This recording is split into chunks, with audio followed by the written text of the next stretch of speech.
इस कहानी का नाम है गड़े धन की आत्मा। जो कुछ इस प्रकार है। गांव में एक पुराना पीपल का पेड़ था, जिसके नीचे कभी एक अमीर जमींदार ने अपने गाड़े हुए धन को छुपाया था। कहते हैं जमींदार की मौत रहस्यमयी हालातों में हो गई और तब से वहाँ उसकी आत्मा भटक रही है। कोई भी उस पेड़ के पास रात को नहीं जाता, क्योंकि कहते हैं कि जो भी वहाँ धन ढूंढने जाता है वो कभी वापस नहीं आता। रवि एक बेरोजगार युवक था। शहर में नौकरी न मिलने पर वो अपने गांव लौट आया। एक दिन गांव के एक बुजुर्ग ने रवि से कहा, अगर तू हिम्मत वाला है तो पीपल के पेड़ के नीचे गड़ा खजाना निकाल ले, मगर एक बात याद रख, वो खजाना जिंदा इंसानों का नहीं। रवि को पैसे की सख्त जरूरत थी। वो डरते हुए भी रात 12 बजे फावड़ा लेकर पेड़ के नीचे खुदाई करने चला गया। चारों तरफ सन्नाटा था, सिर्फ रात के कीड़ों की आवाज और कभी कभी उल्लू की डरावनी हूक। रवि खुदाई करने लगा। जैसे जैसे फावड़ा जमीन में घुसता, एक अजीब सी ठंडी हवा चलने लगती।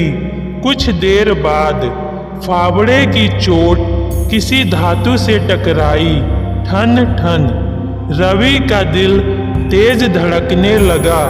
उसने मिट्टी हटाई और देखा एक पुराना लोहे का संदूक।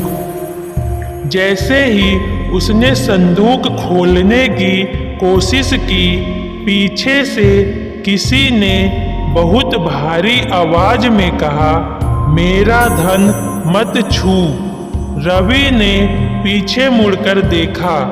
एक छाया पूर्ति आधे जले चेहरे वाला जमींदार, लाल आंखें और हाथ में जंजीरें। रवि चीखा, कौन है तू? आत्मा गर्जी, जिस धन को पाने आया है उसी को मैं रक्षा करता हूँ, और मैं मरकर भी नहीं चाहता कि कोई इसे ले जाए। रवि डर के मारे कांपने लगा, लेकिन लालच में बोला, तेरा धन अब किसी के काम नहीं आने वाला। मैं इसे लेकर अपनी जिंदगी बदल दूंगा।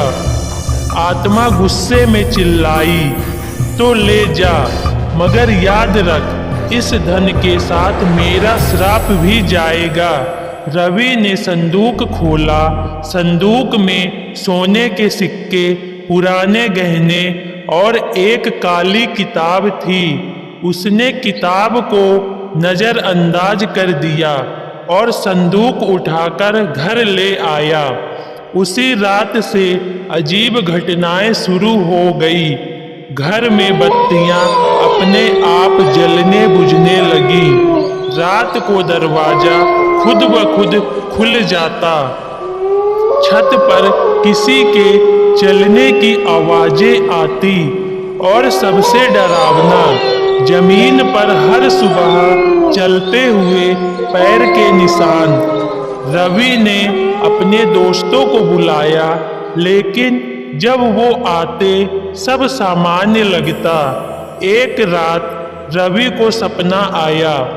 जमींदार की आत्मा उसे घसीट रही थी और कह रही थी, किताब को पढ़, उस धन को मुक्त कर।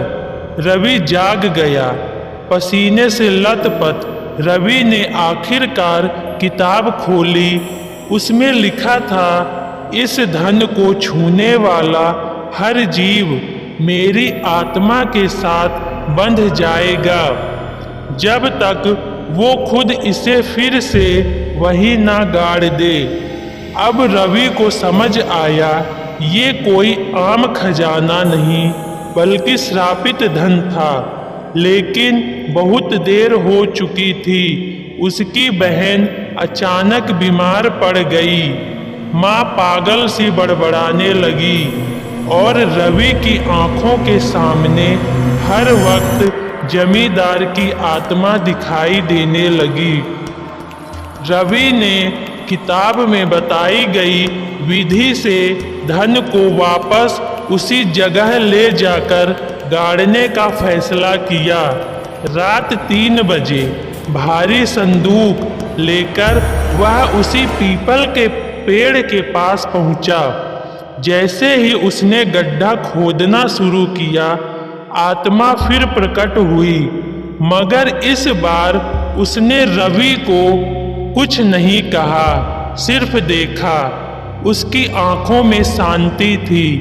रवि ने धन वापस जमीन में गाड़ दिया, काली किताब को भी उसमें रख दिया। अचानक हवा तेज चली, पेड़ की शाखाएं जोर से हिलने लगी और फिर सब शांत। रवि बेहोश था।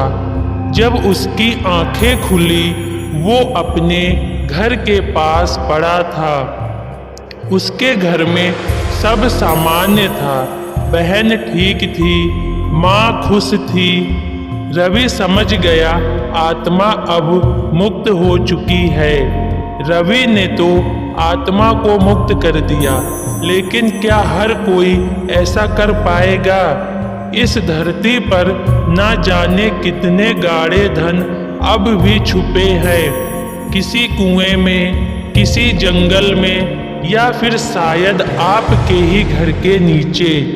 अगर कभी आपको रात को जमीन से ठंडी हवा महसूस हो तो संभल जाइएगा, क्योंकि हो सकता है कोई आत्मा अपने खजाने की रखवाली कर रही हो। आज भी कहानी खत्म, लेकिन डर अभी बाकी है। अगर दोस्तों आपके आसपास भी कुछ ऐसा है तो प्लीज़ कमेंट बॉक्स में ज़रूर बताना। और अगर कहानी पसंद आई तो लाइक सब्सक्राइब भी कर लेना। तो दोस्तों मिलते हैं ऐसी ही एक नई डरावनी हॉरर स्टोरी के साथ नेक्स्ट वीडियो में। Thank you.